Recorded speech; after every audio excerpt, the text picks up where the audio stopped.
Hey everyone, and welcome back to the episode of the Economy of Nothing podcast. I'm your host, Mike Allen, the man, the myth, the legend, aka Mr. Green, aka Business Mike, followed by my outstanding co-host, Captain Tracy, aka Mike Badone, aka the Kanye West of cartooning. Mike, how you doing? Say hello. Yo, I'm doing good. Like, subscribe, share, review, do whatever you gotta do. I'm just hanging out here on the ones and twos, buddy. That's great to hear. On this week's episode of the Economy of Nothing, we're going to go over some fantastic stuff. On this week's episode, Mr. Green portfolio update. What's in the know? Where's it going? Are we still bullish? The answer is always yes in the Economy of Nothing, because it has to be. We're going to talk about We're going to talk about the Economy of Nothing show next season and a certain episode that Mike wants a little bit of help on. We're going to help him out today. We also have a new segment called this week's episode of the Economy of Nothing called J.J. Abrams Mystery Box. It's mostly just us shitting on J.J. Abrams, which we think everybody can get behind. And last but not least, but actually second to last but not least, we have a Justin update published 8 hours ago. Mike Badone knows nothing about it, but it has to do with his old job that he got fired from, and it's BlackRock CEO comes out in an article admitting he was wrong about Bitcoin and changes his stance to bearish. What a convenient timing, don't you think? Anyways, but we wrap up the entire episode possibly with Mr. Green's Spotify wrapped in your review. So if you're a true fan, you'll stay to the end to see what I listened to, I guess. All right. Yeah. Bow, bow, bow, bow. Only the real fans. All right, well, let's get into it. I agree that someone could only be a real fan to want to know what Mr. Green's Spotify wrap-up is. Like, is it your music wrap-up? Yeah, it's like my top 5 songs for 2025, what I've listened to. I think it's funny. Okay, I'm just excited for all the fans to start sharing with us that we're in their top 10 podcasts of the year or whatever things happen. Absolutely. You know what I mean? I think a good segment. Share it with us on social media. At Economy of Nothing on Instagram. Technically exists. There's nothing there, but share a thing. Why not? Maybe I'll get a notification. Yeah, economyofnothing.com. Check out the Codex. Check out the Patreon. Mike Badone needs money, so donate there. Also, you get to look at all this cool content of the show before the show, how everything is done. It's a great time. Wouldn't you like to see our pretty faces? Look at these faces. Yes, because right now you're seeing a cartoon, hand animated version. Look how ugly this cartoon. These are ugly cartoons too. Wouldn't you rather see real people that God made and not cartoons that some asshole? I mean, it kind of feels like the same thing. Anyways, whoa! Excuse me. The Economy of Nothing is a very God-friendly podcast. We're a big fan of God. He's our number one fan. Prove he's not. God told me one time. Unless you're like a pharaoh or something, you know, a pharaoh. But that's yeah. But the pharaoh had a bunch of gods. You know what I mean? I'm talking about a one god situation. He's a fan of this podcast. What about that? Or may he strike it down? What about that guy that got swallowed by that whale? You're talking Jonah? Yeah. Yeah, he's a fan of the Hebrew God. That's an Old Testament story. So that's the one God. That's the modern God. They're the same, if we would like to. They're like like the Old Testament God. He went to therapy and realized that his old like mean ways, and then New Testament God's like he graduated from therapy and now he like has a new approach on how to handle it, right? Yeah, and then like Corinne God's like, no, he kind of still. Oh, good to know. But like it's like what I'm saying is like all of the modern religions have like the same modern God, right? He's like there is like Jews, Christians, Muslims, like there's one that's the same God, right? Allah, Yahweh, Jesus' dad, same dude. Who's Yahweh? Theoretically, is right? Yahweh? Who is that? I don't know. At some point, the Jews call him Yahweh. I don't know. Listen. I'm not here in my theologian hat. I don't have my theologian hat on, Mike. I have my Economy of Nothing podcast hat on. Which you can get at theeconomyofnothing.com. What a great segue into a plug. tpublic.com/Economy of Nothing. Don't worry, fans. We don't always like to start our podcast with religious takes on, you know, anything. But let's get into it. All right, I Mike. know, whatever I want. Since we're talking about just stuff that doesn't make sense and usually doesn't have an ending, let's get into what I think might be the funnest segment of today's podcast. It's called Starting J.J. strong. Abrams Mystery Box. Mike Bonone, this is your segment, so I'm going to let you do a little background on it and why you think it's going to be funny and the rules of it. So go ahead. Okay, so this is gonna be all right.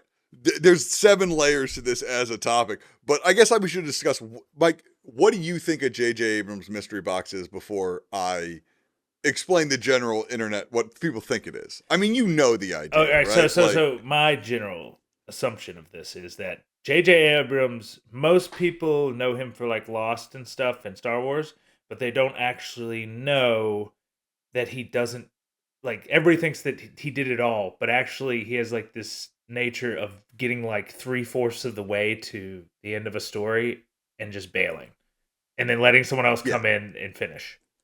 So J.J. Abrams, like before he became super famous, but he was still famous, he gave some, I don't know, TED Talk. Who fucking knows? You're watching it on the TV in the studio right now. And he has, it's like a box on the table. And his basic argument is, and we can go all throughout, he's trying to make some story idea that like what's really narratively interesting is presenting some people with an idea that they don't understand, right?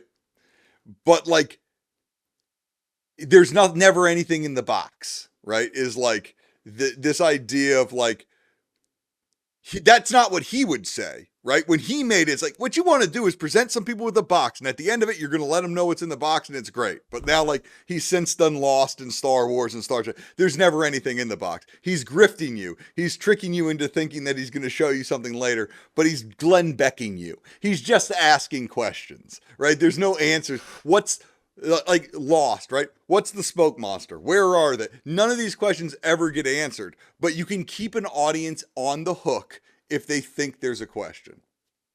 And now we've just done the thing. Does that make you feel better? It does. All right. Anyways, Because what I didn't want to do was explain what the J.J. Abrams mystery box was. Because the J.J. Abrams mystery box goes into kind of the thing we talked before, which is not the most interesting part of the podcast, which is coming up with ideas for the shows before we do them. And like, I think a funny idea is like, I do not think the Economy of Nothing show is a mystery box show. I think we want to know, we have all the answers. How we're going to parcel them out to people is really the question we're working with. Yeah. But since what we also need to do is market the show, we should consider the idea that maybe we need a mystery box. Maybe we need a like a MacGuffin, a red herring. No, because a MacGuffin is just a thing that doesn't actually matter, but like moves the plot along, right? Like, Yeah. Like a mystery box, like J.J. Abrams probably thinks, and oh man, we should have done Yeah, this. this segment should be called J.J. Abrams probably thinks that this means that. No, I mean this week should have been shitting on Quentin Tarantino week. We could do that too. We can segue it in.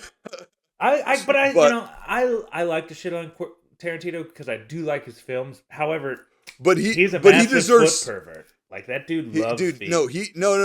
All right, I don't care about this J.J. Abrams mystery box conversation. Did you not hear what he said recently? No. Oh, didn't he say that Daniel Day-Lewis sucks?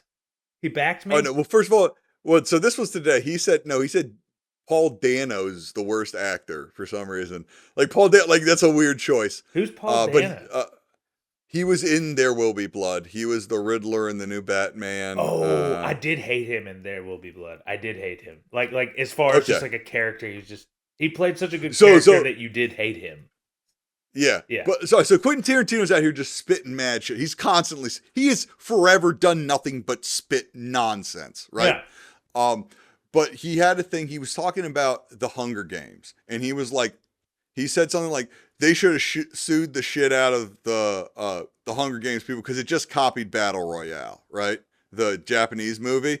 And his whole thing's bullshit, but it's like Quentin Tarantino is his entire oeuvre is plagiarism, right? Like they're like every single thing that you go, oh my God, that scene that Quentin Tarantino did, that shot that they lifted entirely from a different movie.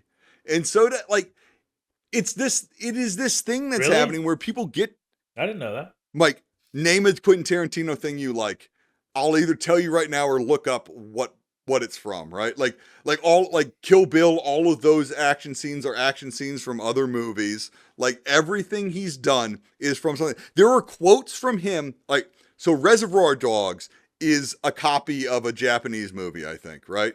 And when asked about it in like 94 or whatever, he's like, "Yeah, I steal everything. You're not an artist if you're not stealing from everybody."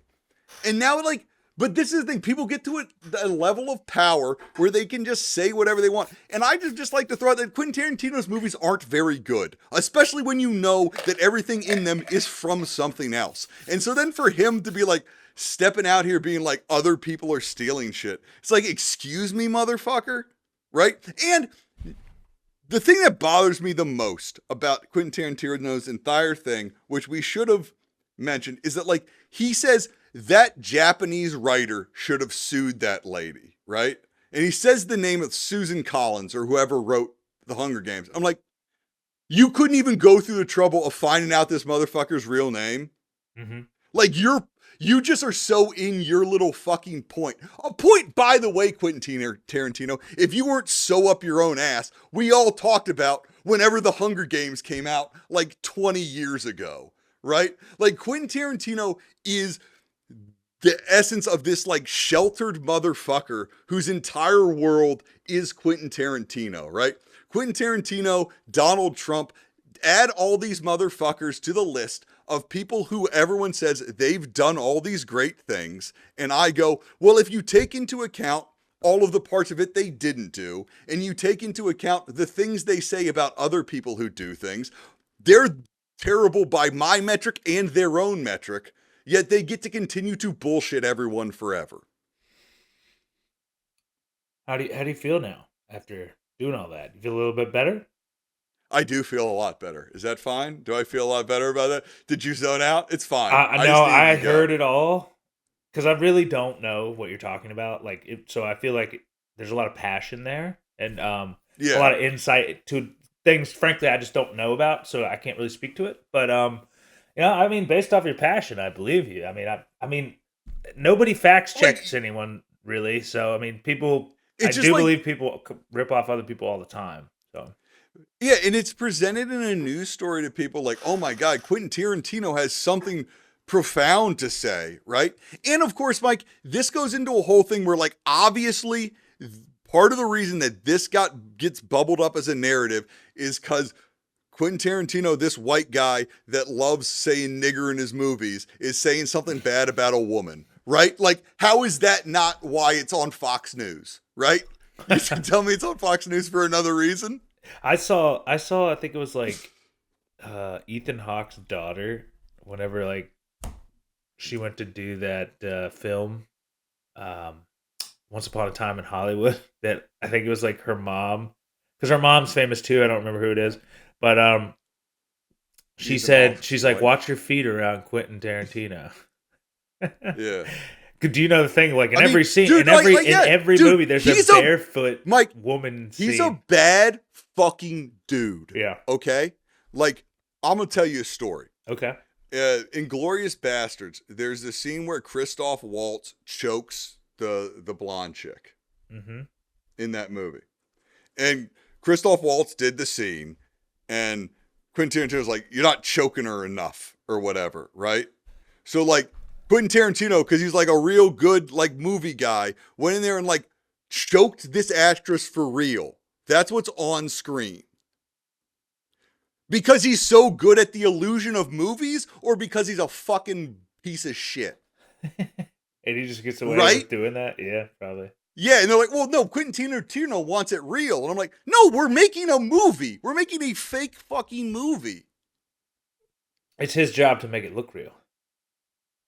Yeah, which Steven Spielberg didn't have a problem making E.T. look real, and he didn't have to, like, develop a fucking alien. But anytime this guy gets a chance to do some dirt, he wants to fucking do it because he's a dirty bitch using movies as an excuse. I think you're absolutely right, and I think a great example of that, as much as we love Dusk Till Dawn, I think we can all agree that the scene where Salma Hayek he makes Salma Hayek put her foot in his mouth and then pour like champagne down it into it. It's like it. Everything in Dusk Till Dawn works except for that scene because it's so obtuse. And I get it. It's because Quentin Tarantino looks like a guy that'd be really into feet because he Yeah. is.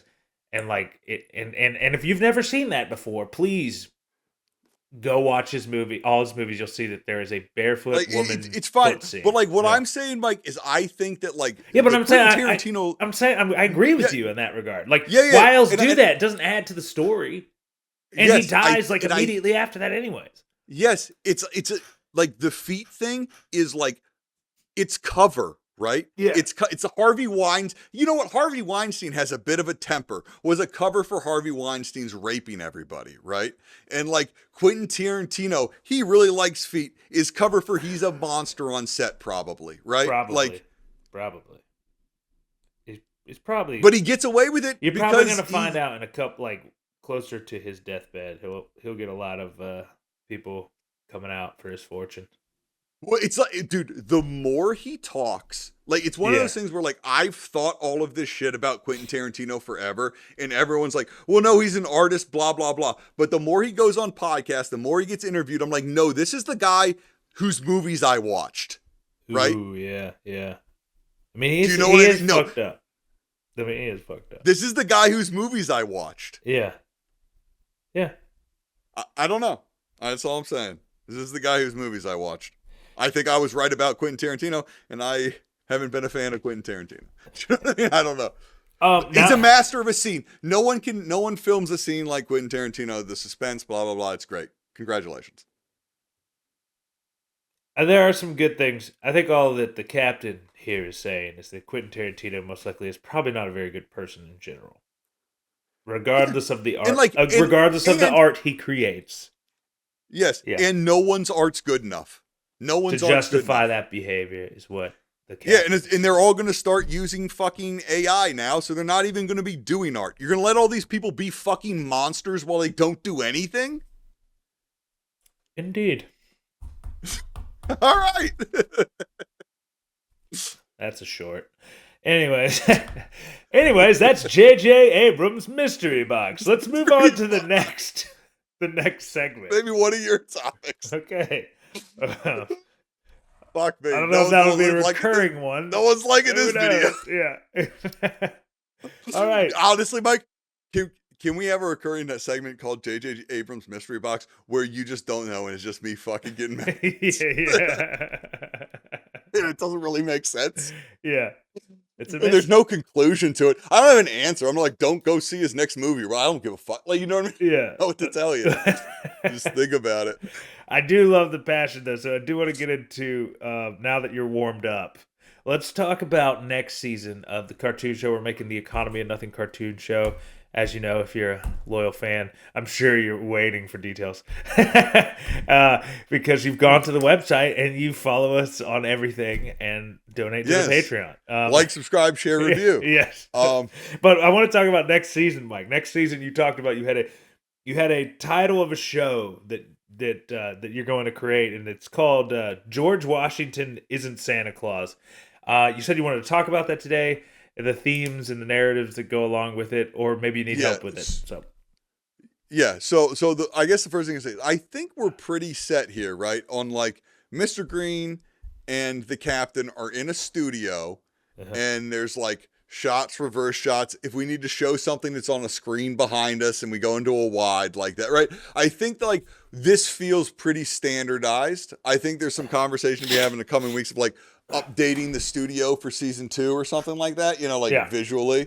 But from a standpoint of episodes, I think that like we should like come up with like the idea of the episode earlier and like put it in people's brains the week before and be like, next week we're talking about this, right?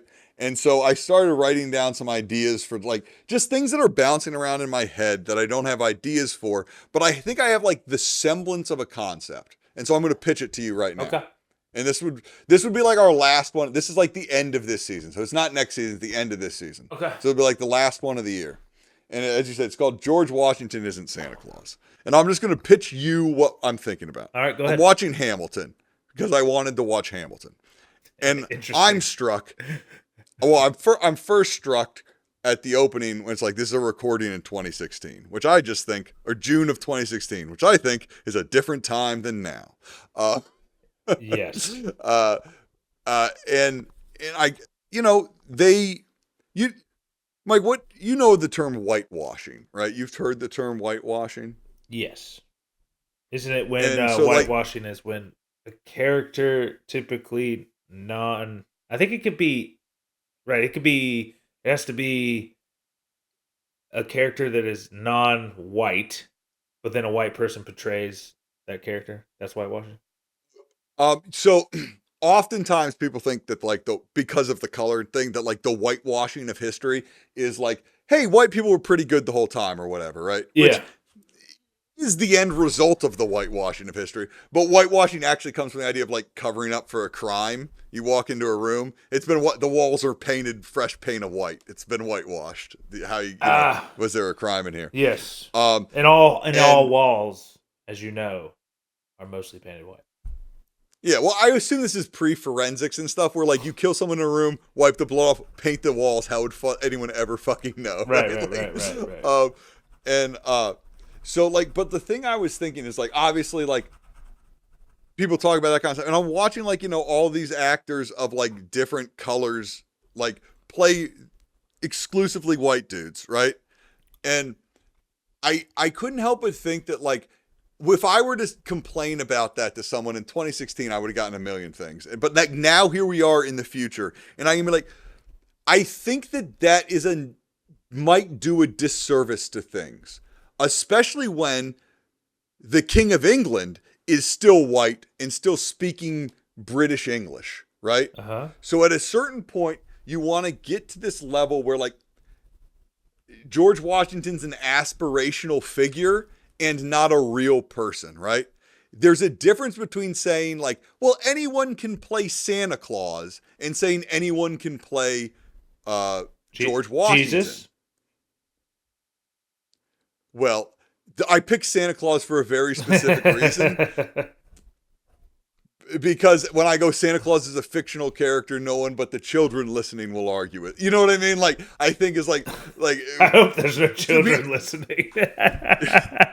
uh you never know, man. Yeah. But right, like so like there's a fundamental like there's like this, you know, again, I'm not ready to make this argument now, and I need to see all of Hamilton, but I have for the last 9 years, I guess, or more, when I try and have political historical discussions with people, their reference point is the play Hamilton, right?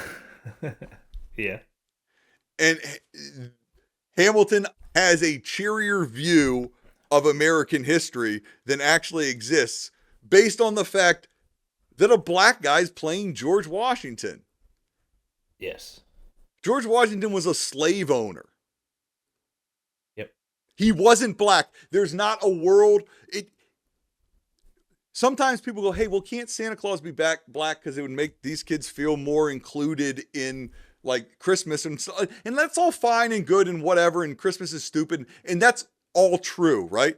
But like this happened, right? And like black people weren't included, and that's important to the telling of the story of America.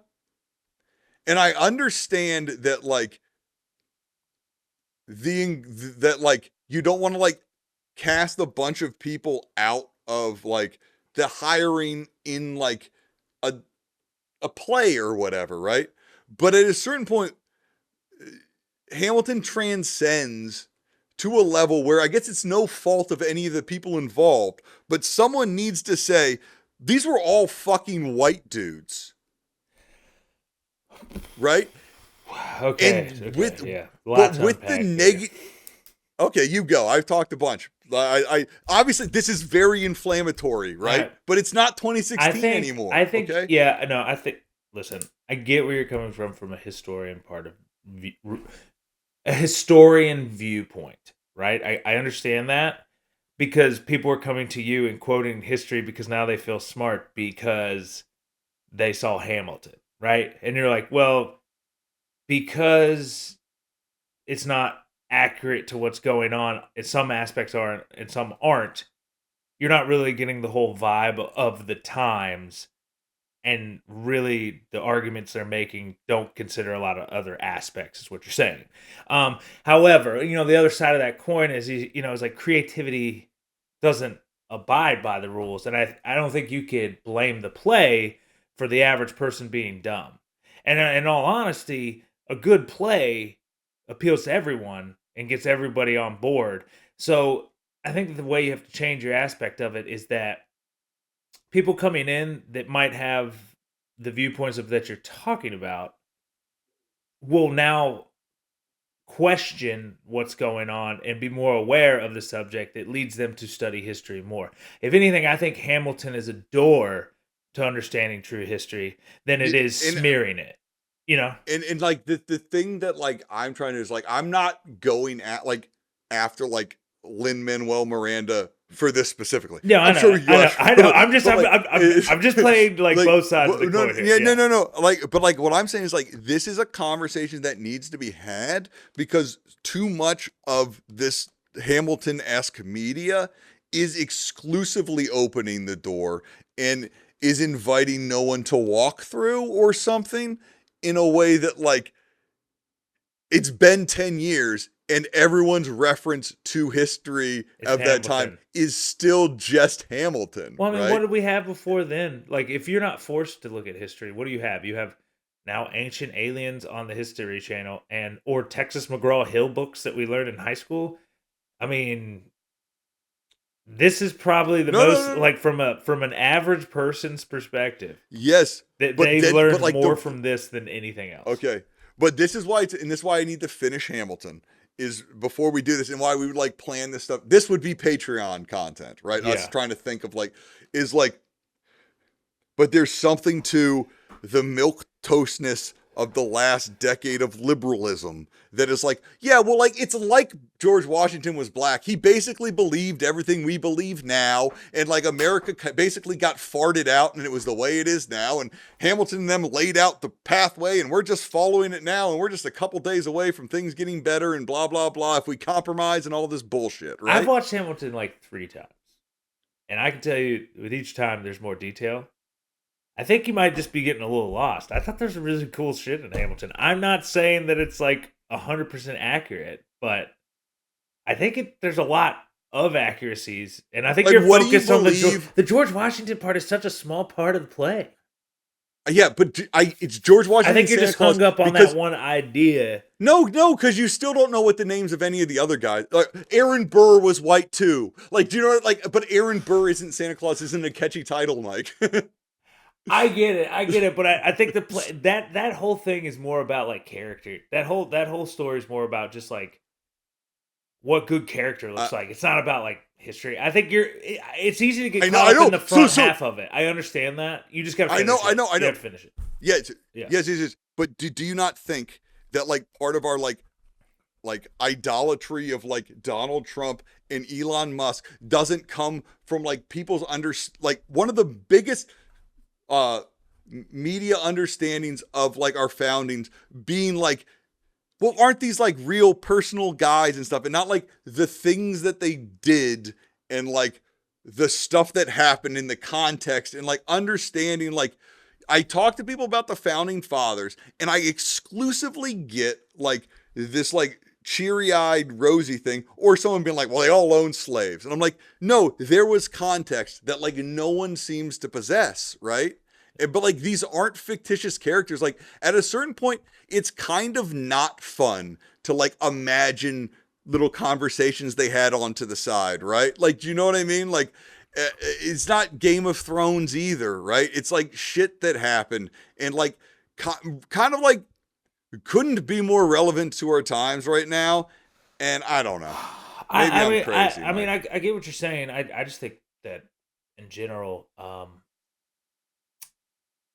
I don't know. I have to describe it from like a viewpoint of like this. I think that when you're raised like from the early ages of your life, being under some sort of Christian upbringing, at least in the U.S. Or whatever religion upbringing, right? Um, you are indoctrinated very quickly in how to think, how to act, and what things mean, and a value system is like available to you that makes sense because everybody's doing it and you don't question it. Yeah. And I think that leads to a lot of lack of reflection, um, lack of trying to understand outside of anything of what the system allows. Because why would you? Because in order to stay happy, you have to stay in the system. So I think, but once you break out of that system, that's when you start to question things. And I think you end up getting to this point where it you just know some people aren't ever going to snap out of that system to see your side. And I like, but like, I think the thing I'm trying to get to, and like we talk about it in season 2, and like, what are we trying to like? I don't. I'm not trying to convince anyone, right? Thomas Paine, time makes more converts than reason, right? Like, what I really think we can do with this show, and maybe, and this It's is hubris, be but like fuck it, it's Mike, like be the Simpsons.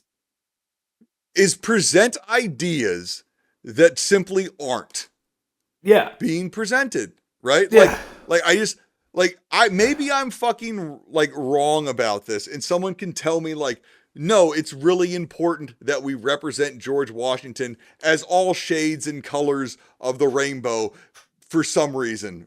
But like I don't get it. Other than like the hiring practices of Broadway and stuff, like, but I think it feeds into a real American problem, which is uh, Mike, the what? The mythologizing of these reality of the people. simple answer is that it doesn't. It's capitalism, dude. It's like the reason that George Washington is black, so it can appeal to a wider audience. Like that's the reason. Like there's no other. There's no deep seated Yeah, meaning. Like you know, Mike, and if that's the reason, it's fine. But if that's the reason, then I'm sorry, we can't celebrate it, right? Like I'm we not need to saying. like, I'm not saying that. you know, I You're know saying that people are. this is specifically what I am the only person in America saying is that like the problem with DEI is that it's corporate DEI, right? Or DIE or whatever the fuck they're saying. You know what I mean? Like the problem is that like companies are going to continually fuck things up, not think about them, continue to do them. And if people only champion like the little bit of a thing that they agree with, they're missing the trees for the forest, and they're like making things like since Hamilton came out, the political consciousness of America hasn't gotten better. Like what Hamilton did to American politics is make it worse. That's fair. It I did. would agree with It that. did. I would agree with Fucking that did. statement. I would agree with that statement because It didn't make it better. there's that 20. one song that's like not throwing away my shot. So that just gives everybody that's like, it's my one chance to be a Nazi. I'm not going to throw it away. Like Now there's a short. yeah. And I'm not throwing away my shot. No, I'm not. Be a Nazi. And I'm like, no, you guys, you're not getting. You Sure. didn't get the Why? point of the play. But why couldn't have George Washington have been a Nazi? You know what I mean? He's whoever you want him to be in your heart. I will say this: there is no proof that he's not. Well, I mean, Nazism didn't exist in his lifetime, but yeah, Yeah, exactly. Yeah. sure. Like, don't worry, Nazism's a modern invention, everyone.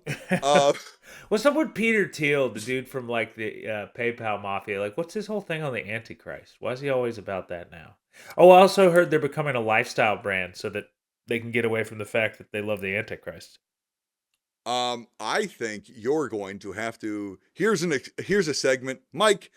What are you talking about here, This buddy? sounds like a great time to a new for a Mr. Green's portfolio update and how he sees Can the we talk about economy the Rizzler? investing. No, you have to hear me talk now. Okay.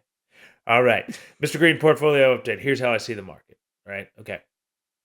There's a lot been going on in the world of AI, and Mike, before you jump in and everything, I'll let you know. Like, let me say it because you're gonna want to talk, and I just want to let you know that I don't want to hear it. So let me finish. Anyways, starting. Mike, aka Captain. So, anyways, right now, the current state of AI is this. Number one, Nvidia is at the being accused of doing bad things, even though they haven't. It's really everybody else doing bad things. And this is, in my opinion, a government infrastructure play that they're going to shoehorn in, whether anyone likes it or not, over time. Um, because both sides are interested in AI, and it's really a secret war on AI, is what I think, against mostly China right now. The plays that I have picked, it's equal weight. I am not a financial advisor, but I'm also not a financial advisor. But it is for entertainment purposes only. But however, I think I found the perfect play here. I think you go with Nvidia, which is the big boy of AI, as your number one in the semiconductors play, because they're going to need a lot more chips no matter what, and they're 10 years ahead of everybody else. They're trying to downplay that they're not right now. Google came out with their chips, and also Gemini 3. There's talks that Google is, outpacing OpenAI. That's why you're seeing Microsoft fall right now. But the reality is also Mr. Green, your boy over here, bought Google before Berkshire Hathaway did. So not financial advice, but just saying I'm pretty good. There's also narratives that Google's chips are going to be better than NVIDIA's because the TPUs are better than GPUs. Nobody is speaking of it this way. Like everybody's trying to sell that as the narrative, but the reality is this: NVIDIA's GPUs are totally different and still next generation. Google's TPUs work on smaller functions of the GPUs that can enhance it better, but like you still need both of them. So they're trying to pitch like one's better than the other, but the reality is they're both going to exist in this world and probably are the two winners there. Different sectors, so that's why it's a good pick. One is semiconductors, the other is internet content and information. Okay, so that's like your two tech plays.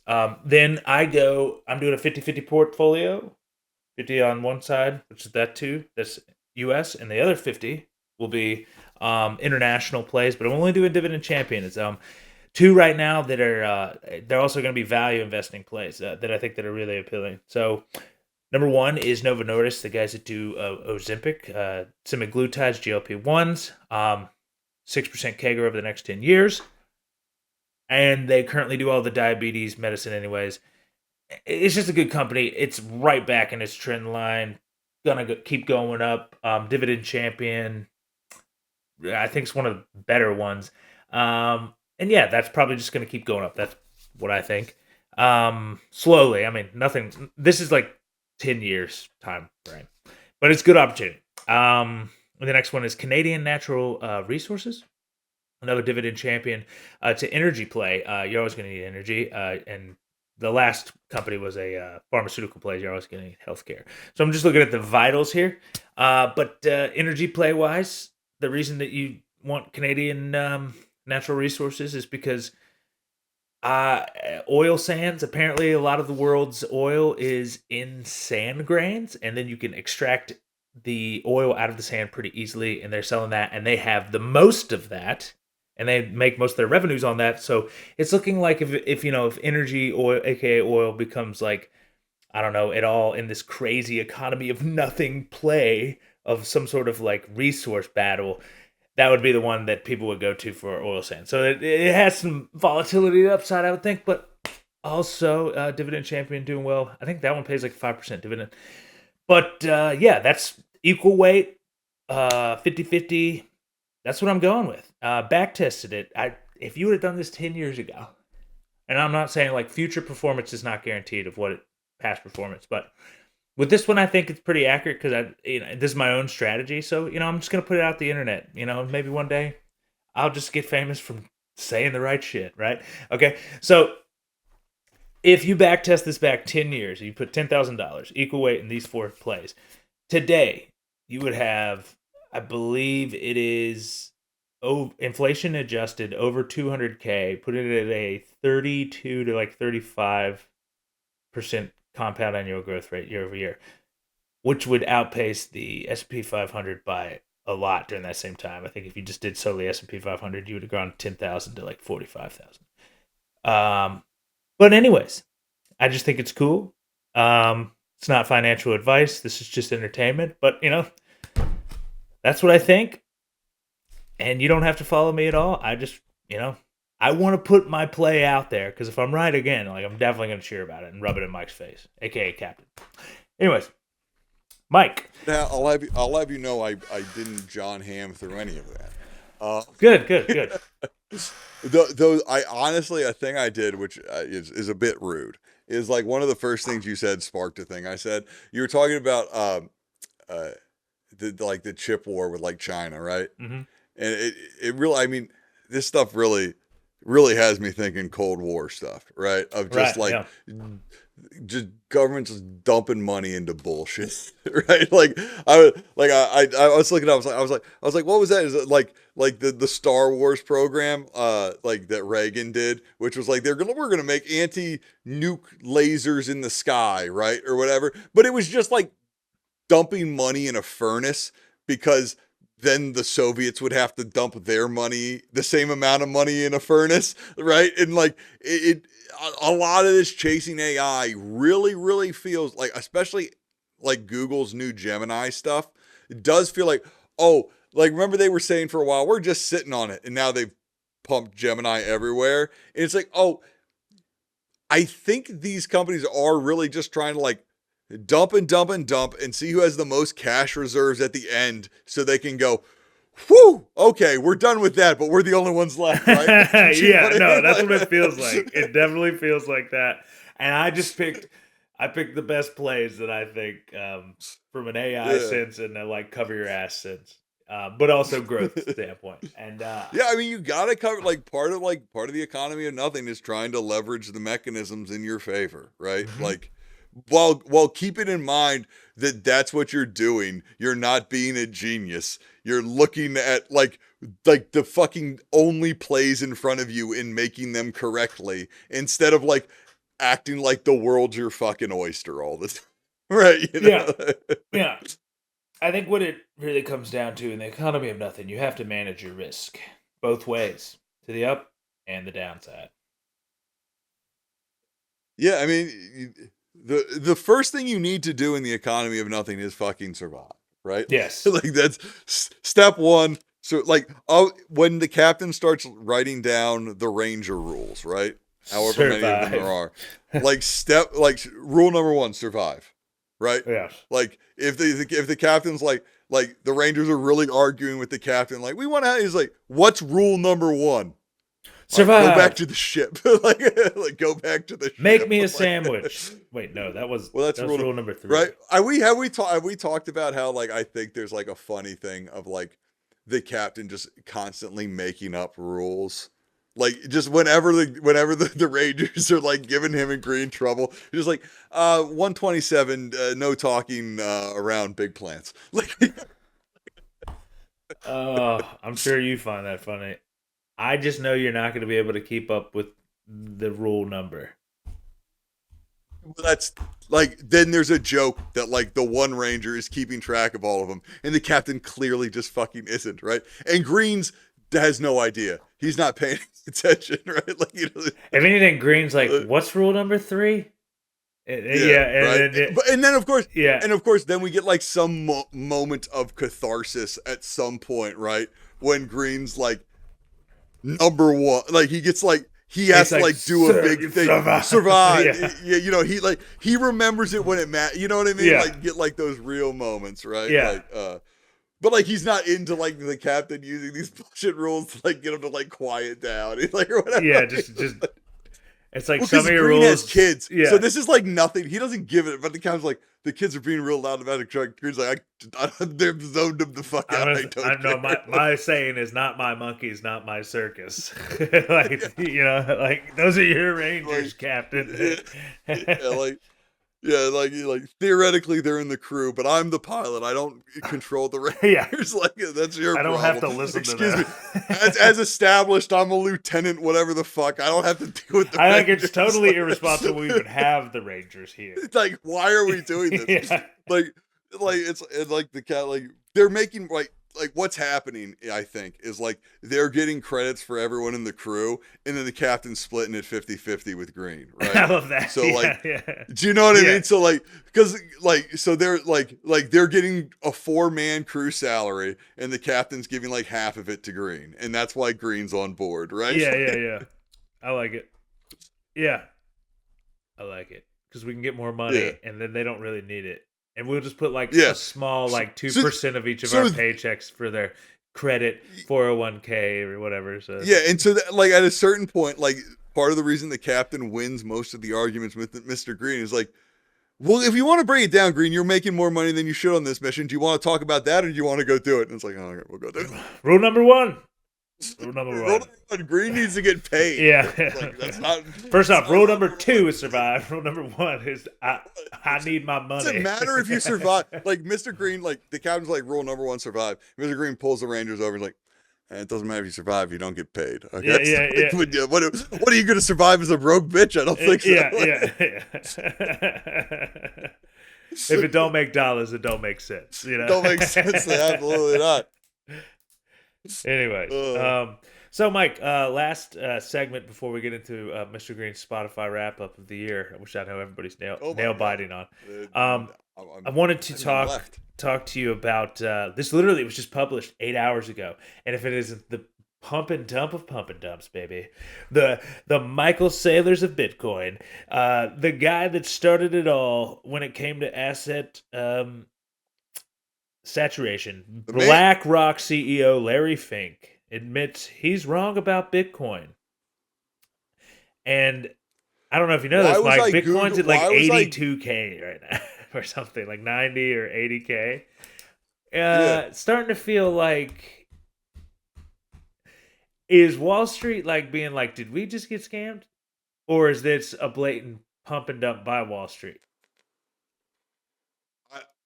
I mean, Mike, I don't know if we talked about this, did we, on the podcast? But like, I mean, MicroStrategy was one of the key indicators that led to the burst of the .com bubble, right? Like the single biggest loss in the stock market in a day or whatever. I did not know that MicroStrategy was. Yeah, which makes sense. All this shit sucked. Yeah, so like, I mean, to have the same guy involved in this, right? Yeah. Begs a question. I'm sure he'll be fine. But I mean, yeah, like, I mean, it is one of these things where like, I think like the problem that Bitcoin's going to have for the next 3 years is the problem the stock market isn't, which is that like, as like shit becomes realer and realer, right? Like to your Mr. Green portfolio segment, right? You need to diversify in certain things just because like you have to bet on the house. Yeah. Right? Yeah. You got to bet on the house to win because probably, right? Like, and even if you can't beat the 5% or whatever, right? You need to like kind of be on the trend line. Yeah. You can't like fall off completely. And like, this is just fucking gambling. Yeah. And like, it's like, you're better off betting on the Jets than you are betting on Bitcoin, right? I would like, agree with that statement. You know more about the roster of players and what could happen. Like, Bitcoin is exclusively the whims of fucking whatever. It's nothing. It's a fugazi. Like, there's not like if I was like, you just can't say anything about it, right? If I'm like there's not like, there is not where I'm like, if I'm like, dude, fuck Apple stock or whatever, right? At some point, you're like, dude, look at all the iPhones, right? Even the things that are crazy overvalued, like Nvidia, it's like, well, you have to like, at some point, admit that they are selling chips to people somewhere, right? Yes. Like, Bitcoin is fucking baseball cards, dude. It's fucking the comics bubble. It's nothing. It's people with too much money and too much time pissing their money and time away because they probably don't deserve either. That's fair. Someone trying to prove to daddy that they can make money. That's what I think it is. Like, yeah. There's no investment to be made in Bitcoin. Bitcoin can't become anything. The only Like I think the more one people can invest in it, and then you'd make money off other people investing in it. But it's already too expensive. Like it's never going to be worth $80,000. That's never going to happen. So you will just never see any ROI at this point. the law of diminishing returns you're saying has set in. Like if you bought a Bitcoin, like let's say you had $90,000 and you bought a Bitcoin, how much could that possibly ever actually be for you? So I have a question for you, Mike. Do you know what I mean? Here's what I want you to know. Is that, see, you are fundamentally correct. However, you are forgetting I know, but the fundamentals are gone. The fundamentals are gone. This is a attention-based economy, an economy based off stories, bullish narratives, bullish stories. Because everything's the same and everything's boring. So I disagree. I think that it could fall really far. I mean, it could fall super hard. I don't even know where it could land. It could. I mean, technically anything goes zero. Anything could. It's totally possible. It's 20. It's 20. But I'm telling you, if this thing drops to where no one wants it, someone will light the fuse on it again. Because there's enough Michael Saylors in the world to convince you otherwise. If that makes sense. I can't talk. I can only talk to whoever's listening to this and saying it was a grift then, it's a grift now. It'll be a grift forever. There's nothing there, right? It's one of those things, Mike, where like Bitcoin has like ruined the conversation because every now and then someone will be like, well, Bitcoin and like how it could help like other stuff. And like, you're talking about the blockchain. You are talking about the blockchain, right? Which is a thing that could be incredibly useful in verification and other stuff.